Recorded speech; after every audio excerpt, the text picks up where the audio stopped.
Mauri ora ki te whaiau ki te ao marama. Tapatapa tū ki te rangi whakae a kauana, kei runga te kotipū, kei raro te koti honu. Ki kuna koutou mihi mai ai, tangi mai ai, kamau te honu. Whiti tua, whiti rere, whiti arorangi. Te rangi e tui honei au wāke, papa e takoto nei au wāke. Koutou tātou ngā iwi e pai nei ki tēnei te karakia o te Nehenehenui, tēnei rā te tahi o Huine, tēnā koutou, haere mai tātou. Koutou e pikau nā I o koutou o tātou mate. Rātou te hunga mate kia rātou, tātou te hunga ora kia tātou. Mauri ora kia tātou katoa. Thank you everybody for joining us this morning in our Nehenehenui RMC Karakia. And the reason I'm wearing a tie is that I'm putting on my very best suit this morning. We're in a Waitangi Tribunal panel in Opotiki. And interesting hearing many of the references from Te Whakatoa here in their relationships with Ngāti Maniapoto and with Waikato and with the Kingitanga. I am certain it's not because I'm sitting on the panel, but it's because of their history. So I celebrate that history with them and commemorate the losses that they've suffered from the raupati of their whenua and the loss of their lives, the lives of their tūpuna, and feel very much for them as for us in this very somber time, and that the rain has been particularly heavy here in Opotiki over the last couple of days, and we're warned that today will be similarly poor weather. But whatever the weather might be outside, may our hearts be glad, and the warmness of each and every whare, each and every home, be with us all today, and sparing a thought for those who are perhaps not as fortunate as us in that warmth. Pai mariri kia tātou katoa, ka huri kia koe, Cassidy. Tēnā koe te pāpea, o te rā, tēnā koutou e te iwi, ko whakatatatata mai nei, ko whakapiripiri mai nei kia mātou te ata nei. Just wanting to first offer up a karakia to acknowledge the space.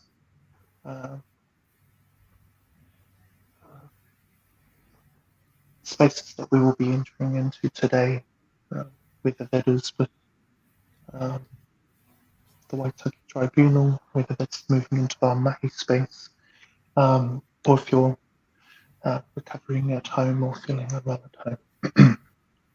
So kia ingoa tātou. E uenuku. Ko tō wā tā rangi ka tau mai ki tēnei pai tata. He tūraki riri, he tūraki nguha. E uenuku. Ko tō wā tā rangi ka tau atu ki pai tawhiti. He tūraki nguha, he tūraki riri. Tūraki ana te riri, ko nei pēperu ana te nguha I kora hohia. Hohia te rongo I tūwhakoti nuku I tūwhakoti rangi. Tūturo whiti whakamaua kia tīna. Tīna haumi e, hui e, tai ki e. So further on from that, I just want to share another karakia that acknowledges those ancient, long-standing, or soon-to-be connections that our people have, whether we're sharing that with Te Whakatoa here, with Kingitanga, or with other kaupapa that are yet to come. In particular, this karakia or tauparapara is used frequently within a rangatahi kaupapa I'm a part of, and they recently held wānanga together here in Te Nehenehenui at Mangatoatoa for rangatahi from around the motu. So I'll just offer up this hei tui a mātou. Whakarongo, whakarongo, whakarongo. Whakarongo ki te tangi a te manu e karanga nei. Tui, tui, tui, tui a. Tui a i runga, tui a i raro, tui a i roto, tui a i waho, tui a te here tāngata. Ka rongo te pō, ka rongo te ao. Tui a te kāwai whakapapa i heke mai i Hawaii ki nui, i Hawaii ki roa, i Hawaii ki pāmāmā. Te hono ki te wairua, ki te whaia, ki te ao mārama.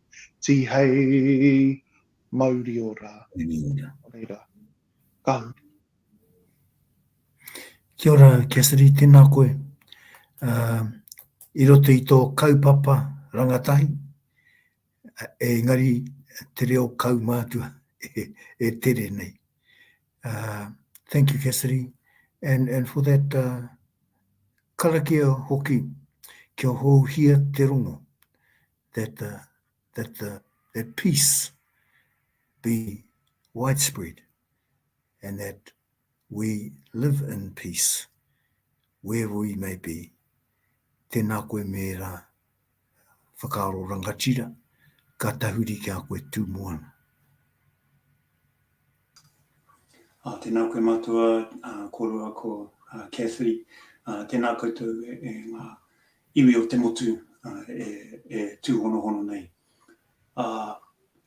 Tōku nei karakia, ngoku nei karakia te ata nei ka aro atu ki tō tātou atua ko tāne, I whakaaroa I pāna ki ngetihi atu iwi, ko taku karakia tuatahi, e kōrero e pāna ki tāne, ko tāna pikitia ki ngā rangi tūhaha ki te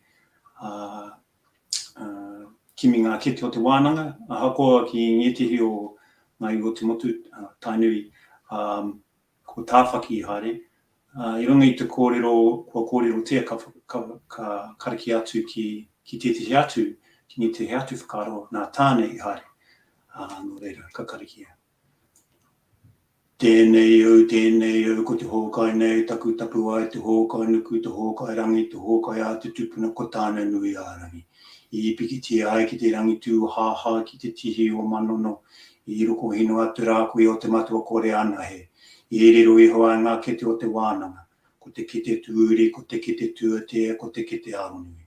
Tiri ka paupaua ki a papatūnuku, ka puita tira tangata ki te whaiao, ki te ao mārama, ti he mauri ora. So I chose that karakia because, as Matua Tom was talking about, other iwi who for the Waitangi Tribunal, and before we came on, we just had a few moments to think about what's happening in America. So I chose that karakia because in the baskets of knowledge, in that kore where tāne goes together, there's all sorts of knowledge in there, good and bad. But from that, the last line that we kaputa ki te ao marawa, that we emerge into the world of understanding. So I'd like to close with another karakia to tāne, which talks about all of the famous things that he did and how we are all connected to that atua. So we have, we can follow in the footsteps of doing great things. Tāne mahuta, tāne nui a rangi, tāne whakapiripiri. Whakarongo mai. Nau I wehe ngā mātua, nau ko te ao, nau ko te pō. Nau I whakairia te whānau marawa, nau ko te awatea. Nau a papa I tiraha, nau ko te ue. Nau a papa tūnuku I whakakākahu, nau ko te wāutapa. Nau I hanga te whare tuatahi, nau ko te whakaruruhau. Nau I pupuhi te hauora, nau ko te tangata. Nau ahau, nau mātou, tihe, mauri ora. Kia ora, ka uri. Ka tika kia tiheia te mauri ora. Tēnā koe tū moana ai, koe wa kete o te wānanga. He akoa nā tāne I tiki, nā tā whakirāna I tiki, he whai oranga, he whai mātauranga, mo tātou mo tira tangata. Nō reira tēnā koe, the knowledge of good and bad, the knowledge that comes from the kete, the baskets of knowledge, whether Tāne was the one who fetched those baskets or Tāwhaki. The important thing is that we have these baskets of knowledge. And in that knowledge, interestingly, very often, people don't know. And because we don't know, sometimes things go astray from what should actually happen. So the more we know, the more we can be better informed, and the better we can move forward into the world to come. So thank you, Tumuana, thank you, Cassidy, for sharing those karakia and for guiding us this morning in this. I wrote a little piece in the Te Awamutu News a couple of weeks ago, not long after Anzac Day, but lest we forget. And remember that the Otorohanga College students and also those of the staff and the community who supported them came up with the catch cry, we must remember. But again, following on your karakia, we can't forget something that we don't know. We can't remember something that we don't know. So risk of knowledge for the rongo to be spread amongst us. Kia huihuia te rongo, let us be open to knowing and understanding. Nō reira, hei whakakapi i a tātou whakawhitiwhiti ngā kōrero tēnei ata. I haere mai koutou i whea. I haere mai koutou i tū whakaoti nuku. I haere mai koutou i tū whakaoti rangi. Ko ngō koutou manawa e, ko ngō mātou manawa e. Tāne kairihia, whano haere mai te toki. Haumi e, hui e, tahi e. Have a good week. Kia pai te week. Ngā mana ki tanga.